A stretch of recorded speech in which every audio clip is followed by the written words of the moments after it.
So, hello, my name is Martin, and welcome to this first live stream on my channel. I've been actually promising to be live streaming for a long time now, but I never got to it. I was probably busy making tutorials and courses, but I always wanted to try this live format.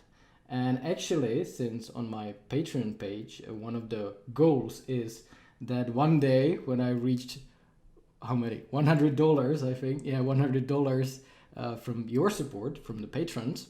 I will be making regular live streams of my project Heroes of Bronze, or how I create different scenes for it. And actually, I think that I am currently at $75 there. So the first goal, the first milestone is closing in. And I wanted to try the first live stream, just a little test. So that's actually what's happening today. I'm testing this live stream. And hey, hello there. I see that there is somebody already in the chat. So hi there. Again, I'm Martin, and today I'm doing my very first live stream. So be nice to me. I've never done this before. I actually don't know what I'm doing right now. But the plan is to show you, and I think you can see it. Yeah, the picture on the screen is from my artwork called Magnificent Bastards. These are Spartans, of course. It's actually a name from a book called, I think it's Tides of War by Stephen Pressfield. And in there he called Spartans Magnificent Bastards because everybody hates them, but everybody admires them as well. So I wanted to capture like a moment before battle when Spartans prepare for battle and stand in formation. So that's this artwork, and I'm going to be breaking it down.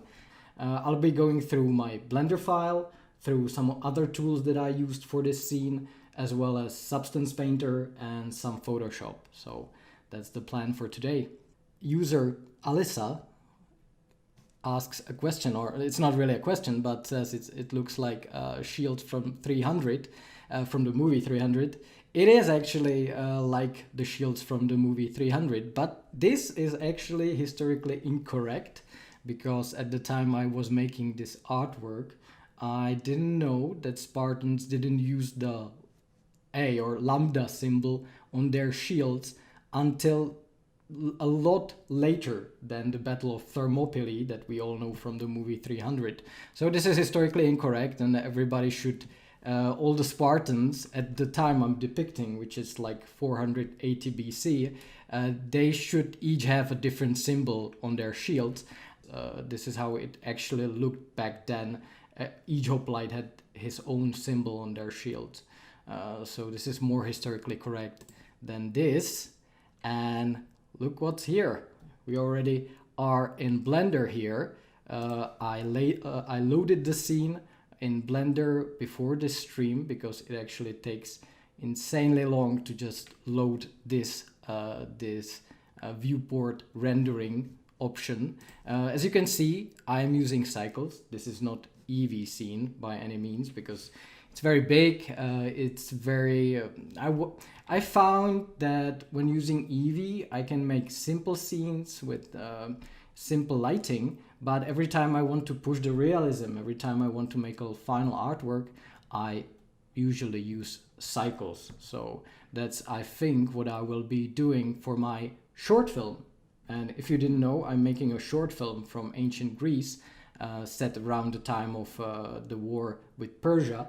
And the plan is I'll try to, for majority of my scenes, I'll try to use Eevee for rendering, but I'm sure that here and there I will have to do different scenes in cycles because some of the things I want to depict will probably need to be rendered slowly the old way in cycles, but we'll see. That's something I'm still figuring out. This is actually unbelievably slow scene, one of the very first scenes I made for my short film Heroes of Bronze, and you know, the assets, I put everything together, and I didn't even try to make the streamline the whole scene, so it's very slow. And this live render took like 3 minutes to prepare. So that's why I rendered it in advance. And as you can see, I can even go into the scene, but this cycles preview render is very, very slow. And that's because I have my small phalanx here. Phalanx is this group of hoplites behind my main Spartan character. And they are all with their unique textures. So there's a lot of texture, my computer needs to load a lot of texture data for it to preview this scene. And that's something I have to figure out for my final short film scenes to make everything faster. But I will actually now switch into the viewport shading, just a regular grayscale preview. And to show you how this scene looks, as most of my scenes do, they look good only from the one angle that I chose for the shot. So this looks good. This looks like this in the final one, so there's no problem.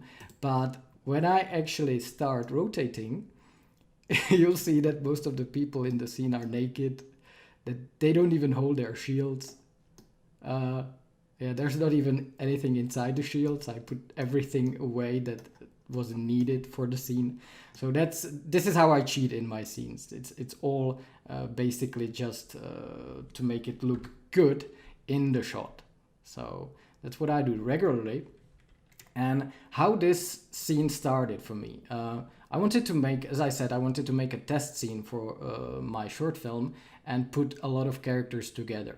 And these characters I created using first the Adobe Fuse software, which is a software that you can download from the Creative Cloud by Adobe. And you can create basically any human type you want here. It's like if you ever played Sims, the game, you can choose different types of body parts and different types of skin colors, skin tones. You can customize everything. So you have these options to make your human unique. And good, Fernando says that it hasn't crashed or anything, so hopefully it will be watchable. So very easily you can create your own humans here. You can add some clothing here, which I didn't do because I of course created my own clothing in Blender for my hoplites. But you have this option to add all sorts of weird stuff here. But that I won't do. I actually, when I had my hoplite or the base human model prepared, I then clicked here and I sent this model from Adobe Fuse to Mixamo, which is a web application made for rigging and animating stuff. As I said, I have a tutorial for this very topic on my YouTube. It's called How to Quickly Add Animated or Rigged Characters. I'm not sure now. Animated or rigged characters into Blender. And there I show all the details for it. So just have a look at my channel and you will find it there.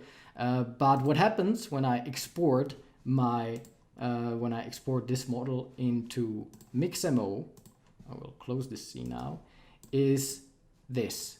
Basically, the Mixamo application rigs it automatically for me, and I can choose now from different animations. There's a lot of it. They're not really that great. The quality is all over the place, but there's a lot of animations and you can play with them. You can even adjust them and make them better in Blender. So this is ideal for some quick animation and rig work. And when I'm done with that, I just download my character, I place it into Blender, and like that, I put a lot of characters into this scene. Of course, then, for these characters, I created all these assets and the clothing and the armor, shield, weapons that they're wearing. That's not a topic for this live stream. It's something that I actually detailed in my course, one of my big courses. You can find it on my website, heroesofbronze.com, and it is this one, Modeling a Spartan Warrior in Blender. And in it, I show you how to create this model from scratch, except of course for the base mesh of the human base mesh, which I again created in Mixamo or in Fuse and rigged it in Mixamo. So you will otherwise learn how to create helmets, how to create your own armor and shield and all sorts of different stuff. So that was another step in this project. And I hope you are still able to watch this stream, but on my screen it seems that it's still functioning and the video is moving, and when I peek at it, I can even hear myself, so it's probably working. So let's continue. So after I've modeled everything that I needed for this scene, these spears as well, I then imported my animated characters. I put the different armor parts on them. I positioned the shields. I didn't bind or skin anything. I just put the animated characters on their place.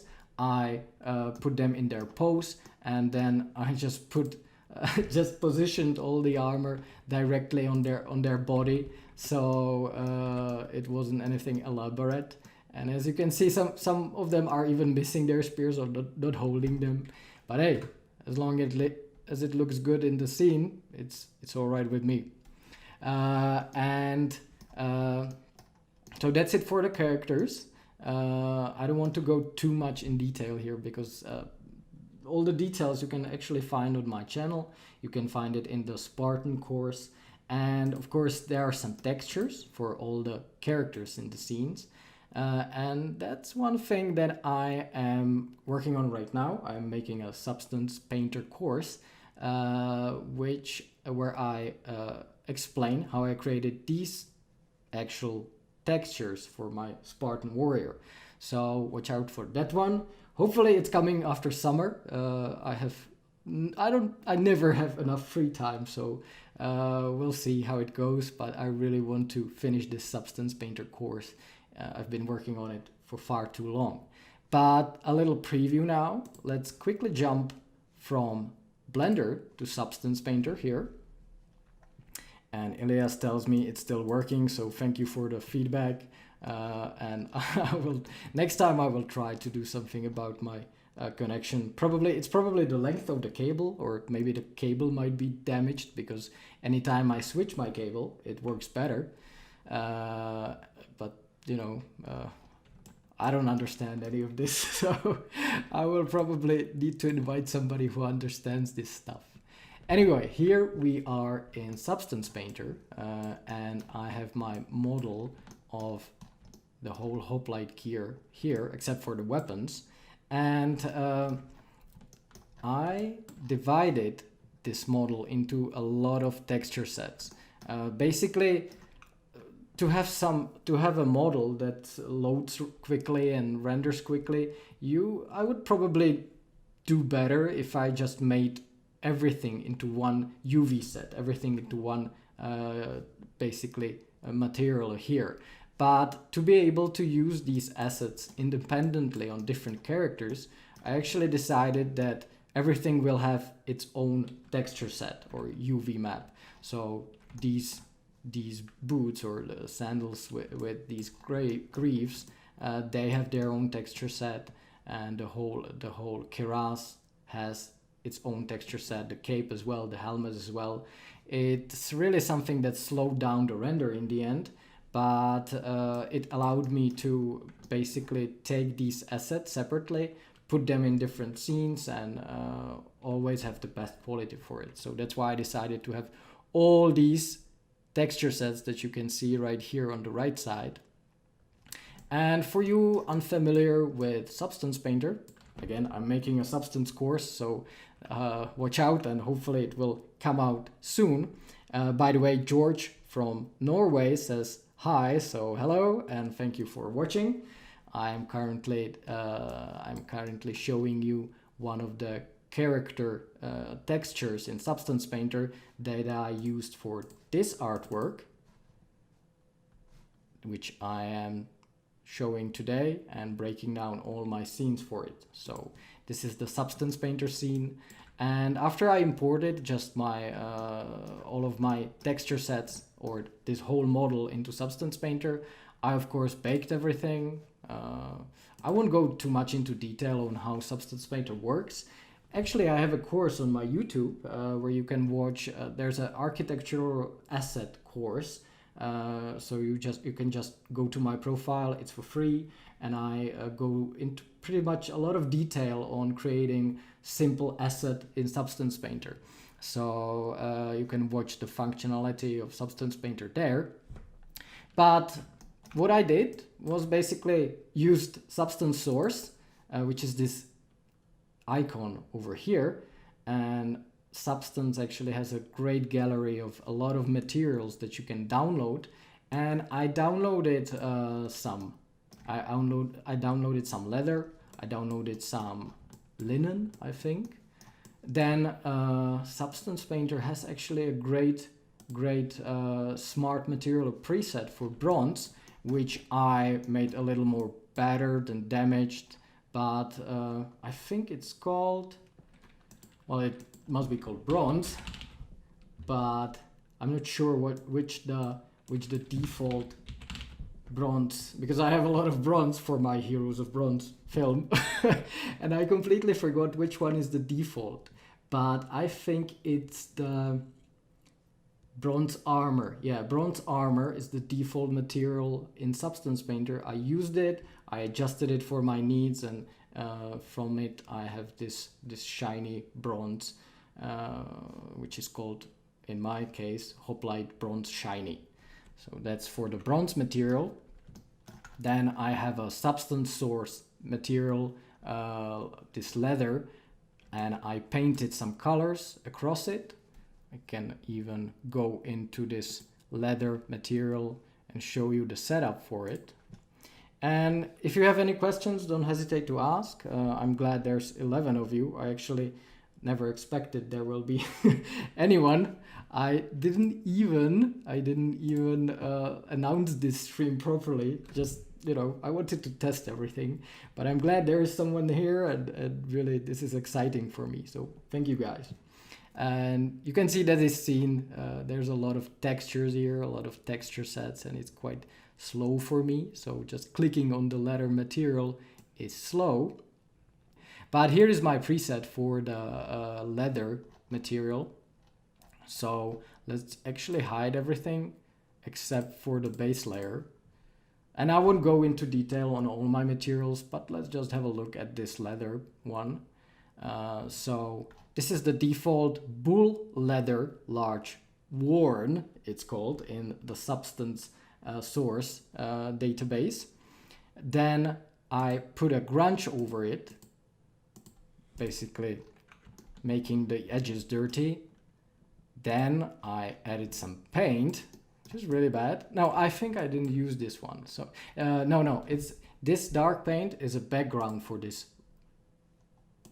red paint. Okay, yes.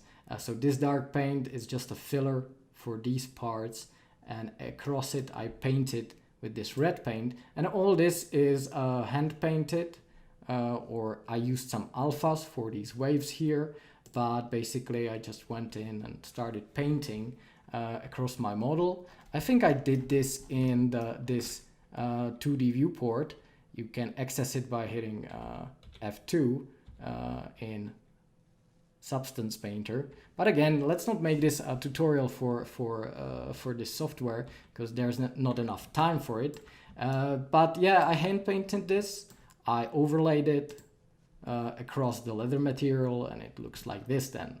And then to make it every time you damage some edges, everything looks better. So I added this damaged edge color, which lightens everything on the edges. And in the end, I added one more layer with some dirt where different meshes are connected.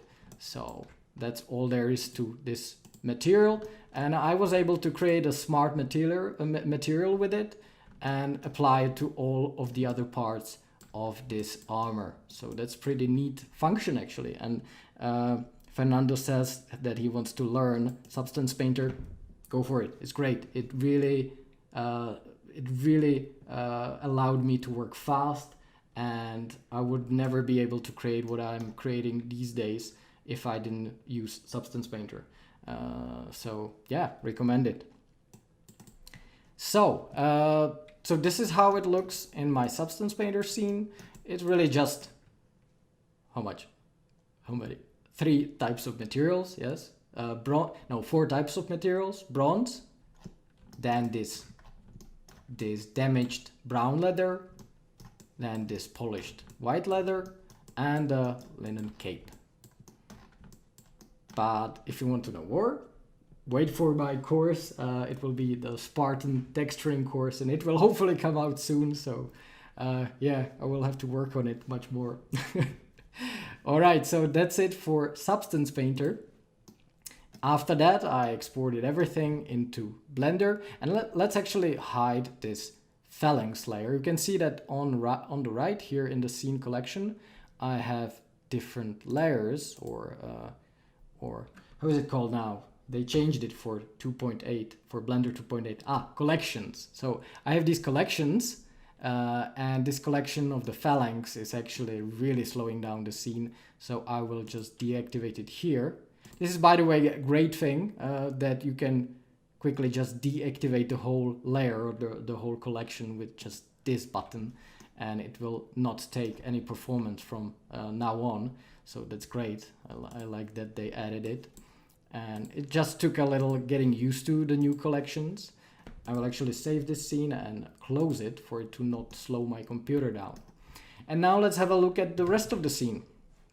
And here you can see that the whole scene is fake. I created a little landscape circle for this scene when I was making my hoplite for the first time. I textured this little scene inside of Substance Painter. I put it into Blender just to showcase the earlier versions of the Spartan. So I just grabbed this circular scene and put it several times into Blender, and in the end it looked like this, as you can see on this picture. So it wasn't bad, and I put in there some assets from Megascans. Actually, I can't recommend them enough. Those of you who have seen my newest course, which is called creating short film teaser in Blender Eevee, you can see, you probably know that I use a lot of Megascans in my work, and it's real quick. You basically just pay your subscription, of course. Then you download this handy tool called Bridge, Megascans Bridge, which you can see here. And then you start downloading. You have all these collections here. So I think I chose dry grassland or sandstone. Yeah, I think it was sandstone. And I downloaded several assets, several stones. And nowadays you can even use Blender Bridge, Blender Live Link, and you just download something, and with one click you can export it to Blender and it appears there. So I used several Megascans assets, and Megascans are of course awesome because everything is scanned and everything is very realistic, and it's all lot prepared. So the level of detail is adjustable from the very lowest resolution to the very highest. So I can't recommend it enough. And actually now I start the live rendering again to show you how these assets look. Let's wait a bit for my scene to load. But as you can see on this render, these scanned Megascans assets are there just, to fill the scene in the foreground. I didn't even try to put some detail on the ground here because if I had something that would catch the viewer's eye, it would detract from the actual phalanx in the image. So yeah, I just made it as simple as possible just to complement the formation of soldiers here and not to make it too difficult to read. And here we are. I have my live preview in Blender ready. So you can see that just by importing some scanned assets into the scene, I was able to fill it with something that looks really nice right off the bat. I just imported it, I put it on its place, and it looked really nice. So again, recommend Megascans asset for everybody. It's not cheap, but it's really great. All right, so what else do we have in the scene except for the ground, except for the Megascans assets? We have these trees back here, and you probably know these trees. If you know Blender Market, you probably know this realistic trees asset pack. It is by CG Geek, alias Steve, and I recommend this pack a lot. There are of course tons of different trees on Blender Market, and you can buy them. You can even make them yourself. Even Steve made a tutorial for that. Sorry. So I just bought it for 10 bucks and I keep using it in my scenes. So this tree is actually just duplicated all over the scene, and yeah, that's really all there is to it. I just took Steve's model, I put it in the scene, duplicated it, or duplicated it linked for it to not take too much of my performance, and with some nice looking HDRI image as the surface of my background, it looks really nice right off the bat. So I can't recommend these assets enough. And otherwise, in this scene, there is really just one more thing now, and I will probably switch to this shading mode. There is these columns, Doric columns, that I actually made thanks to the CG Cookie tutorial. It's called making a temple, Greek temple. CG Cookie, Greek temple. If you write it like this to Google, you will definitely get this result.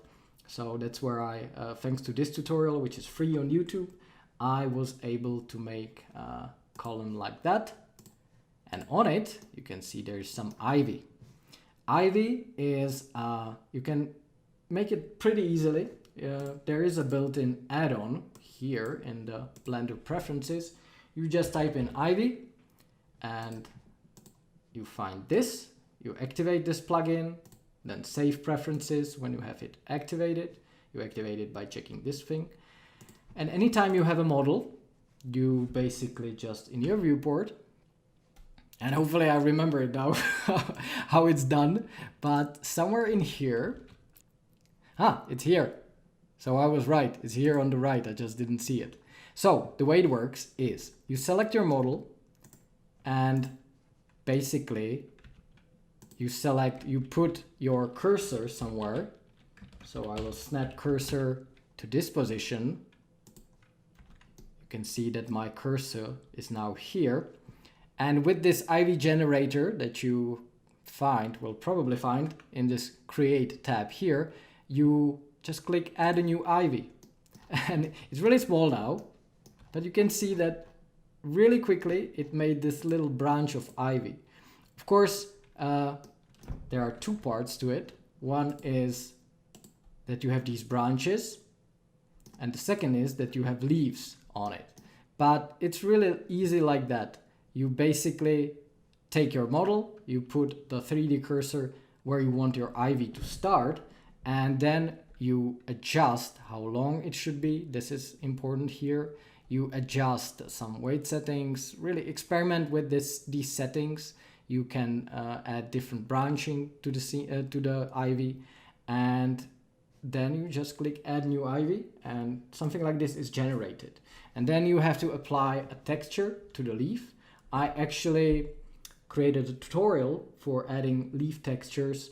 It's called Architecture Asset Course. It's on my YouTube, it's for free, so you can have a look there. I think it's second or third part is how to texture leaves. And that will help you with something like this, with adding transparent leaves to your little planes of this ivy or your trees or anything really. So that's how I made this ivy on these columns. And that's really all there is to this scene, except for lighting, of course. So now I unhit my Spartan, and I just want to show you, I created in this surface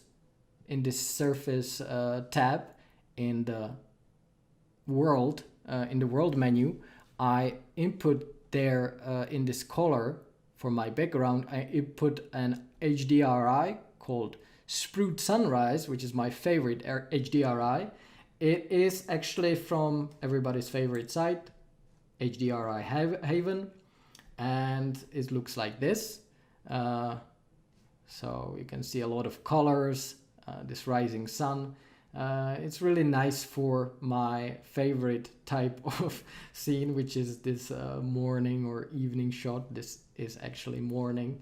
So yeah, you probably, if you've seen my artwork, you probably know I love this type of lighting. So I use this Spruce HDRI very often. And with it, I just plugged it in. And here you can rotate your HDRI and change with it the lighting conditions. So you can see that if I type something different into this Z rotation, I will get a different lighting. Basically the whole HDRI rotates. This is how I rotate my HDRI image, and I always rotate it until I find the placement that is best. I'll make it transparent again. And I didn't really go overboard with the lighting. Basically the HDRI was really good right off the bat. So I have basically just two lights in the scene. I will activate a different second viewport here. I will show my icons here. And yeah, first light is this one. It's just a fill. If I hide it here, you will be able to see not much changes. It's really a subtle difference. I would have to render the scene for it to show you, but it's just a little fill that goes from behind of my characters and creates a little bit of rim light over the side of my characters. And then I have another from a different side, slightly from the top. This one is blue. It's again just a sun projector, and its strength is set to 4, and it creates this blue halo over my character models and even over the tree tops. I knew from the beginning that I want to have some sort of blue or a bit bluish sky in the image, and that I actually want to add it in only later after I render everything, that I wanted to add it in Photoshop or in post-production. I didn't do anything special for the render. I just set my output resolution to a bit higher than 2K, and I rendered everything with CPU, because when I used GPU, it crashed. So I just set CPU and only small tiles here in the performance, because when you're using CPU, this number should be lower than when you use GPU. So that's what I did. I rendered everything, and let me fire up Photoshop. So here we have, or here is what I got after rendering from Blender.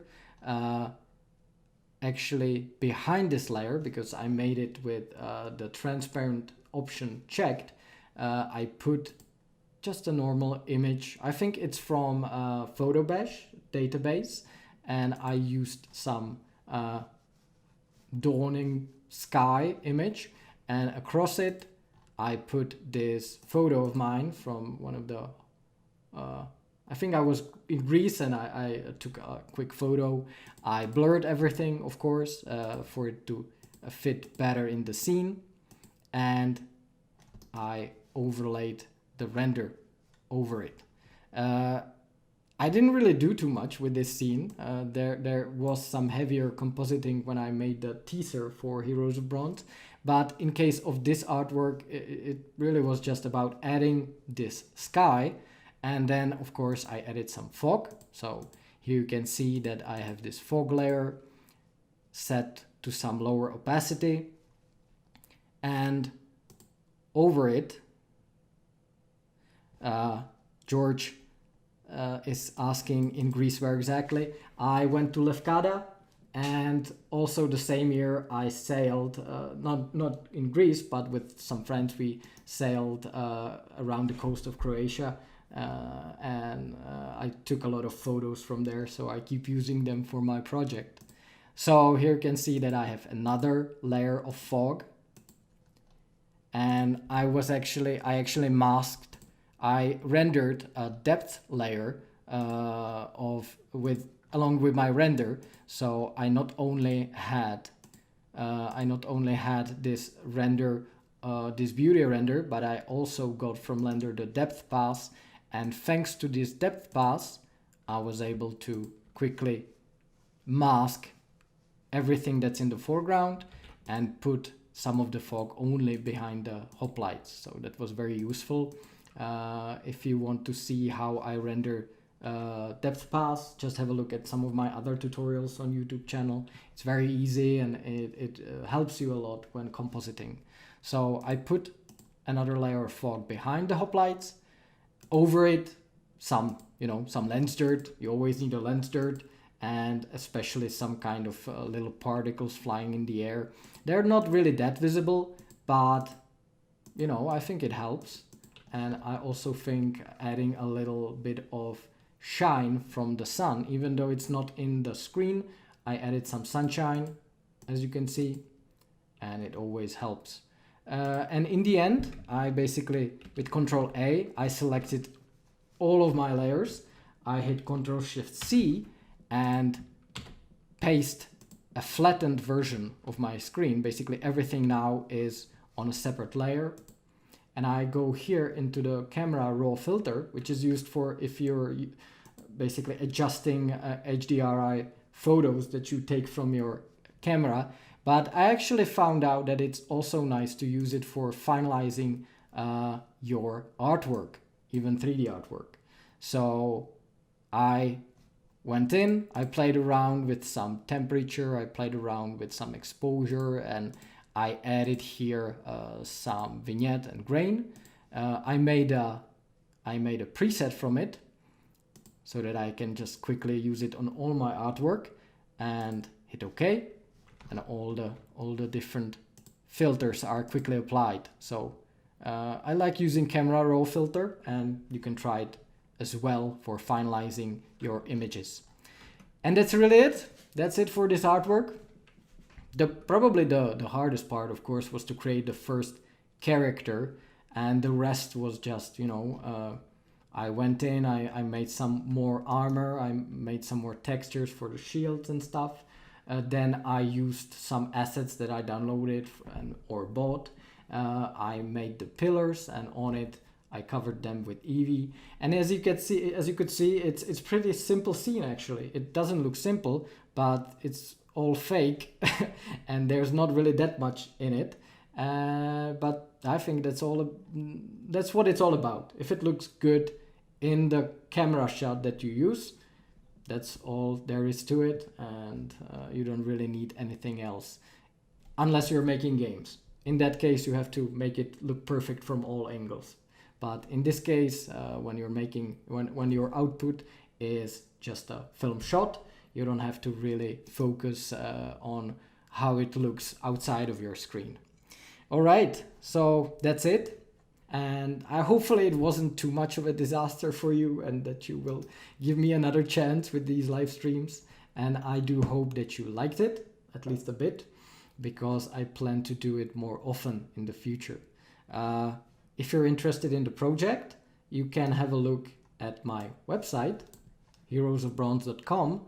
I have here all the tutorials that I've made in the past. I have the courses, so if you want to support my project, you can buy some of the courses. I actually have a new one where I break down scenes from my latest teaser for Heroes of Bronze.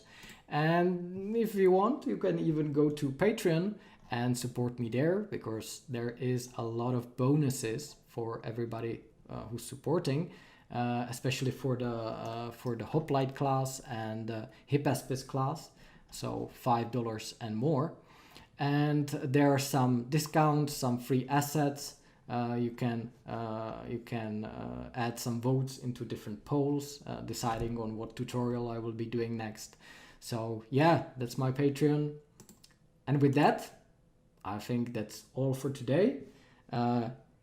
I thank you, George. Thank you, George, that you think it was great, even though you probably a lot of times you heard just my voice.